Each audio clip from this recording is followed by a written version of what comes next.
Nah, saudara, kita barusan saja memperingati Jumat Agung ya pada tanggal 7 April 2023 yang lalu. Dan itu adalah sebuah peristiwa yang penting bagi iman Kristen. Kenapa? Karena kalau Yesus tidak mati di Jumat Agung tersebut, maka semua manusia yang berdosa itu pasti akan ke neraka. Itu sebab Allah berinisiatif mengutus anaknya yang tunggal mati di atas kayu salib supaya setiap saudara yang percaya kepada dia itu akan diselamatkan. Nah, masalahnya apakah engkau sudah percaya dia atau belum? Nah, saudara, penyalipan itu adalah sebuah bentuk eksekusi yang umum digunakan oleh orang Romawi untuk menghukum warga kelas bawah, para budak, prajurit, pemberontak, dan orang-orang yang dituduh berkhianat. Menurut laporan Josephus, dia adalah seorang sejarawan Yahudi abad pertama.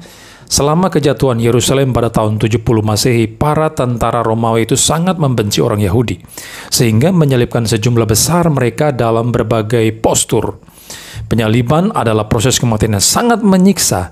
Begitu kejinya penyaliban itu sehingga ia juga menuliskan, kata salib saja pun harus disingkirkan, bukan saja dari diri warga Romawi, tetapi juga dari pikiran, mata, dan telinganya. Tacitus pada abad yang kedua menyebutkan penyaliban itu sebagai hukuman terberat. Nah, Alkitab tentu saja mencatat peristiwa penyaliban Yesus. Sudah pasti tercatat ya. Bukan hanya di keempat Injil ya, Matius, Markus, Lukas, dan Yohanes, tetapi juga sudah dinubuatkan sekitar 700-an tahun sebelum Kristus lahir. Misalnya dalam Yesaya 53, ayat yang keempat, ke-6, dan seterusnya. Dan juga bahkan 1000 tahun sebelum Yesus hadir ya kan di muka bumi ini, yaitu dalam Mazmur 22 ayat 17 misalnya. Namun demikian ada sekelompok orang yang biasanya itu para politikus muslim ya kan, yang dengan pedenya mengklaim bahwa Yesus itu tidak disalib, tidak mati, disalib. Ya kan, tidak disalib apalagi mati. Tidak ada seperti itu. Nah, salah satunya itu adalah Tafsirun Sulaiman. Saya mempunyai buku dari Tafsirun Sulaiman. Dia adalah seorang muslim yang menulis sebuah buku untuk menanggapi agama-agama non-Islam berdasarkan apa? Quran. Mari kita melihat kata-kata daripada Tafsirun Sulaiman di bukunya tersebut. Dia mengatakan demikian. Jauh berkenaan dengan pernyataan yang mengatakan mereka telah membunuh Nabi Isa Al-Masih dan menyalibkannya, Al-Quran dengan tegas menyangkalnya. Kenapa? Tentu saja Al-Quran sebagai kitab yang menyatakan dirinya diciptakan oleh Tuhan yang menciptakan alam semesta, telah merekam semua kejadian yang terjadi dalam sejarah kemanusiaan, khususnya berkenaan dengan masalah-masalah keyakinan, etika, dan moral. Perhatikan ayat berikut ini. Tafsirun mengatakan demikian ya. Dan karena ucapan mereka sesungguhnya kami telah membunuh Al-Masih Isa putra Maryam, Rasul Allah, padahal mereka tidak membunuhnya dan tidak menyalibkannya, tetapi orang yang diserupakan dengan Isa bagi mereka. Sesungguhnya orang-orang berselisih paham tentang Isa, benar-benar dalam keraguan-raguan tentang yang dibunuh itu. Mereka tidak mempunyai keyakinan tentang siapa yang dibunuh itu, kecuali mengikuti prasangka belaka. Mereka tidak yakin bahwa yang mereka bunuh itu adalah Isa. Itu ada dalam An-Nisa 157. Sehingga Al-Quran kemudian mengindikasikan adanya orang-orang tidak bertanggung jawab yang mencoba merubah ajaran Nabi Isa AS. Seperti dalam kasus penisbahan atau asosiasi kalau Isa AS itu putra Allah, penyaliban Nabi Isa AS, dan sebagainya.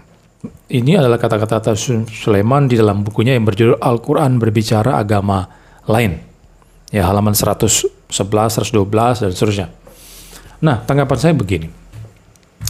Tafsirun mengklaim ya, bahwa pembunuhan dan penyaliban Yesus itu tidak pernah terjadi dan merupakan bukti bahwa pernyataan yang ada di dalam Alkitab itu salah. Itu salah ya. Kenapa? Fakta penyaliban yang dicatat di dalamnya itu tentunya bertentangan dengan Quran yang mereka sebut sebagai wahyu Allah yang sejati itu. Kalaim seperti itu menurut saya wajar saja. Ya, karena adanya perbedaan pernyataan di antara Alkitab dan Al-Quran, dan sebagai umat muslim mereka lebih percaya Al-Quran, itu wajar. Kenapa? Karena itu adalah kitab suci mereka. Wajar. Saya pun ketika Alkitab mencatat Yesus disalib, saya lebih percaya Alkitab dong ketimbang kitab-kitab lain selain kitab suci yang saya percaya itu. Nah, demikian juga dengan mereka para pelinguis muslim yang mempercayai Quran. Itu tidak masalah. Tetapi begini, jika kita diperhadapkan dengan kedua hal yang berbeda, bukan hanya berbeda, tapi bertentangan. Quran mencatat Yesus tidak mati di salib, tapi Alkitab mencatat Yesus mati di salib. Nah, kalau kita diperhadapkan kedua hal yang bertentangan ini, lalu bagaimana caranya kita bisa membuktikan mana yang benar di antara keduanya? Nah, bagaimana kita bisa menguji validitasnya? Sejauh mana sebuah kesimpulan itu bisa dipercaya, beralasan dan akurat? Bagaimana caranya untuk mengetahui hal tersebut?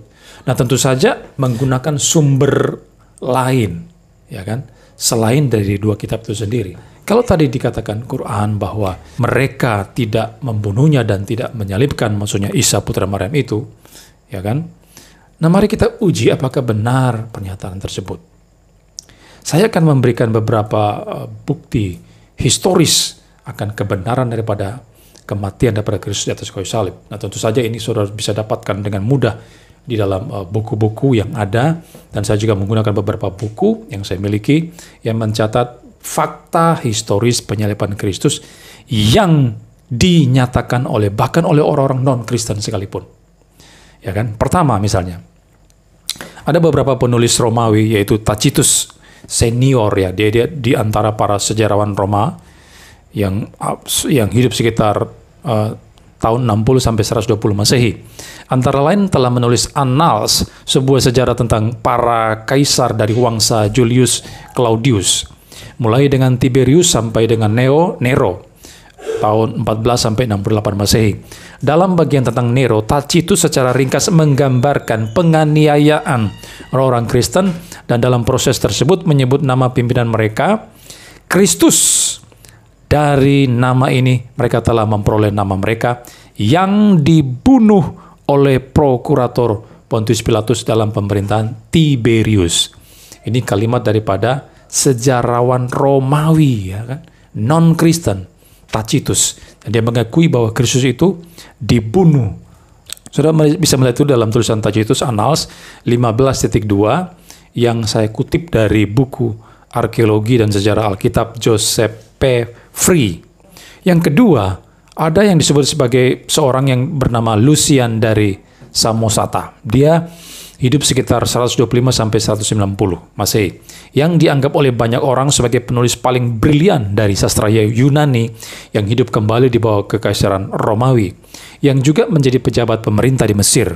Dalam karangan sindirannya tentang orang Kristen yang diterbitkan dengan judul The Passing of Peregrinus sekitar tahun 170, menggambarkan Kristus sebagai pemrakarsa kultus kekristenan dan menyebutkan bahwa ia disalibkan di Palestina karena telah menciptakan kultus ini. Jadi si Lucian dari Samosata mencatat juga bahwa Yesus itu disalibkan di Palestina.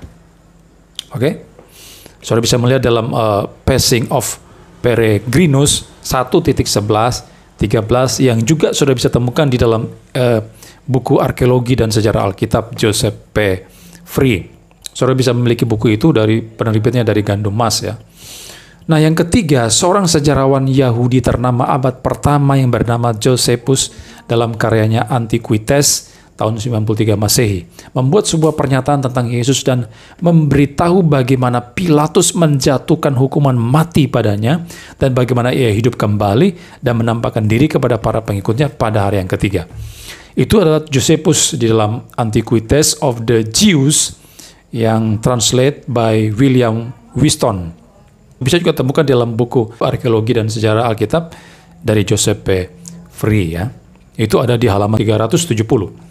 Kemudian selanjutnya Julius Africanus yang menulis kira-kira tahun 221 Masehi. Dia mengutip sejarawan keturunan Samaria yang menulis tahun 52 Masehi. Nah, bayangkan saudara, tahun 52 Masehi itu sangat dekat dengan peristiwa kematian Yesus. Ya, para ahli mungkin menyebutkan tanggal kematian Kristus pada 33 Masehi. Kurang lebih seperti itu, ya. Dan tahun 52 itu seorang sejarawan keturunan Samaria itu sangat dekat dengan kematian Kristus. Hanya tinggal beberapa puluh tahun saja, ya kan?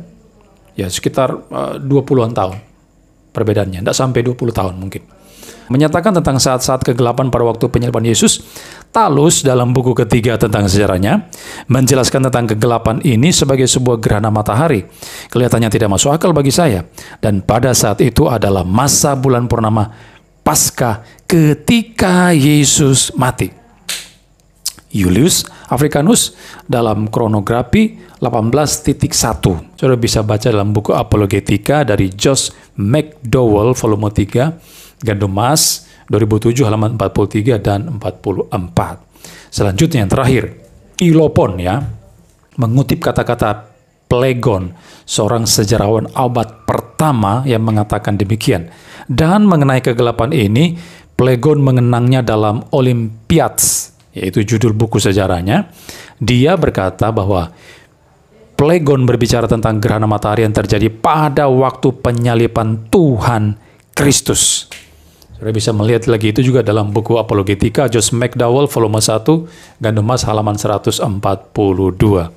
Nah, saudara, semua kutipan ini yang sudah saya kutip tadi itu, bukti-bukti sejarah itu adalah bukti historis di luar Alkitab tentang keberadaan Kristus yang disalib, mati, dan bahkan bangkit.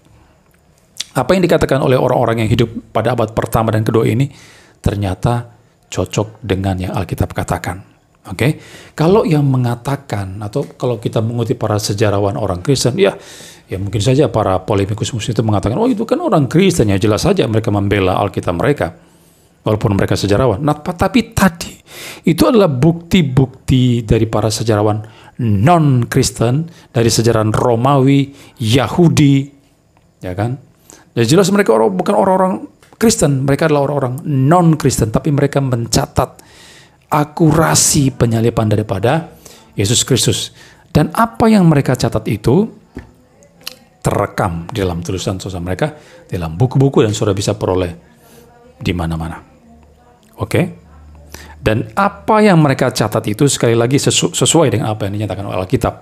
Misalnya dalam Matius 27, 19-26, di sana dinyatakan Yesus itu dihukum mati.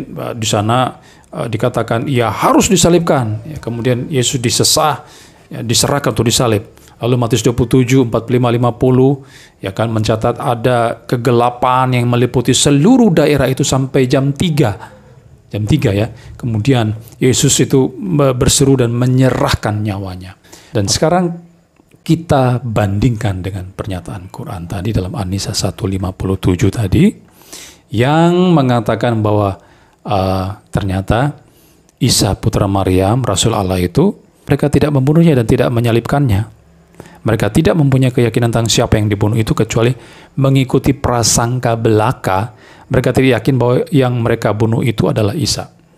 Nah, kalau yang tidak yakin itu Anda, Tasirun Sulaiman, atau para polemikus Muslim, silakan saja Anda tidak yakin. Tapi kami memiliki keyakinan, bukan hanya berdasarkan bukti dari langsung daripada Alkitab, kitab suci kami, tapi juga bukti dari yang ada di luar Alkitab, bukti para sejarawan yang non-Kristen yang hidup di abad yang pertama dan kedua mencatat hal tersebut. Nah, sekarang ternyata Quran itu diperhadapkan dengan bukti sejarah yang tidak bersesuaian dengan Quran. Jadi Alkitab didukung oleh fakta sejarah. Ya kan? Saudara mau percaya yang mana? Silakan saudara simpulkan sendiri, tapi ingat bahwa kesimpulan yang nanti akan saudara ambil itu akan sangat menentukan nanti hidup dan mati Anda.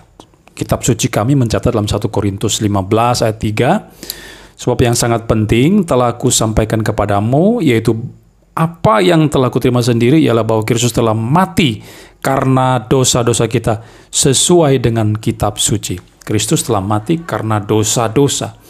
Nah, kalau saudara tidak mau percaya dengan kematian Kristus di atas kayu salib, maka dosa-dosamu itu tidak akan diampuni, tidak akan diselesaikan oleh Yesus.